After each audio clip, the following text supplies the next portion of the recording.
Okay, it's time for the how-to demonstration portion of the videotape on the tanker tourniquets, both the magnetic version and the suction version. This is the packaging that it comes in. It's designed to get it to you in good shape. It comes with a nice carrying bag, which we recommend you use for storing the unit. It gives you quick access. It's got a handle for getting it to an emergency situation. It's got a description of what the magnetic or suction version is inside. And it'll also keep it out of the sunlight and help preserve the product and keep the rubber from getting UV degradation if it was stored for a long period of time in sunlight. The unit itself, again, has a pad and magnets. There's 8 of them, 4 on each side of the sealing pad.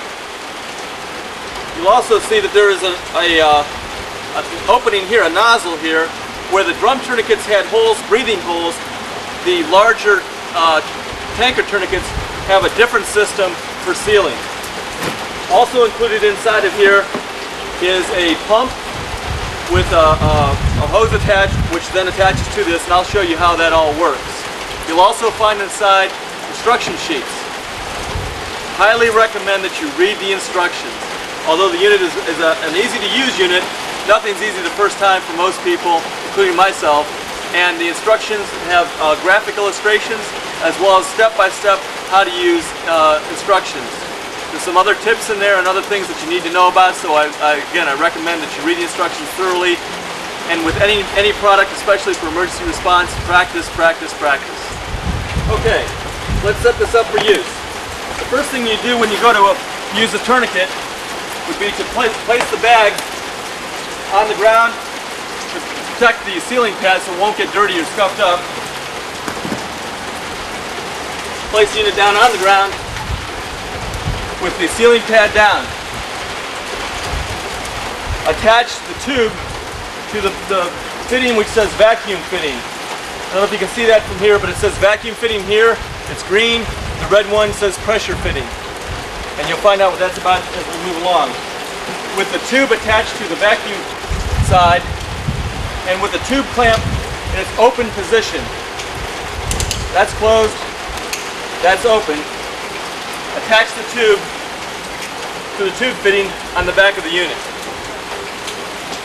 Then what you're going to want to do is actually pull a vacuum on the pad inside.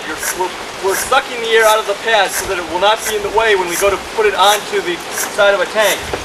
Give it 10 strokes and start to compress the pad as you saw me do there. Give it 10 more strokes. Again, just push the pad down across the surface. Give it 10 more strokes.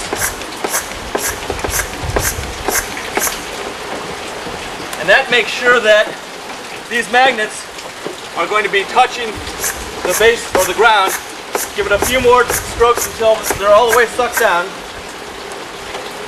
Seal off the tube clamp so that you can seal that vacuum inside of there. Remove the tube from this fitting. Keep this handy. We're going to be using that in a minute for demonstration. What you can see now is we pull the vacuum on this pad. It is pulled back down so it's relatively flush with these magnets. And it's in that position. You see how that's been pulled down. Now you're ready to take the unit and go to the site where there's a leak, and we're going to show you that next. Okay, you can see we've got a real bad leak over here in the tank. We've already pulled the vacuum on the tourniquet. Now what we're going to do is approach it.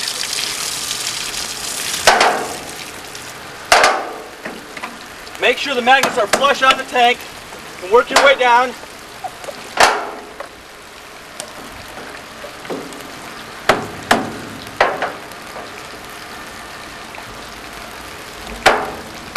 Make sure they're squared up on the tank. As you can see, we've stopped the leak in no time at all. And at this point, the unit's done its job. I'm going to go back and get the pump and show you what else this can do. Let me make one other point. right now we've still got the vacuum sealed off. So that's sealing based on just the pad alone, even in the compressed position. Most tanker head pressures are going to be higher than this, and I'll get into just exactly how high this can go. But I'm going to now open this, and this is allowing air to escape back in. And this pad then is actually putting pressure as it wants to expand back against the tank and sealing off the leak. If you've got a badly deformed leak, or maybe it's caved in a little bit, that pad's going to get back up in there and seal it off. If you have a situation where you've got excessive head pressure, or you've got any variation of things that can cause a leak to be different from another leak, then we have the option of using the pump to apply pressure to this. And I'll be right back.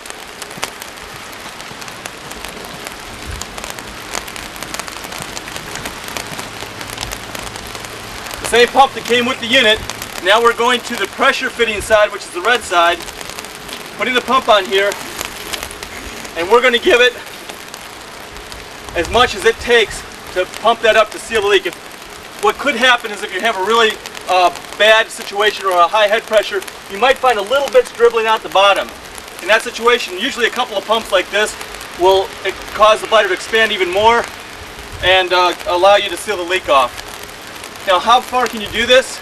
If I continue to do this, what would eventually happen is it would balloon out the ends a little bit, and one of the magnets on the ends would pop off.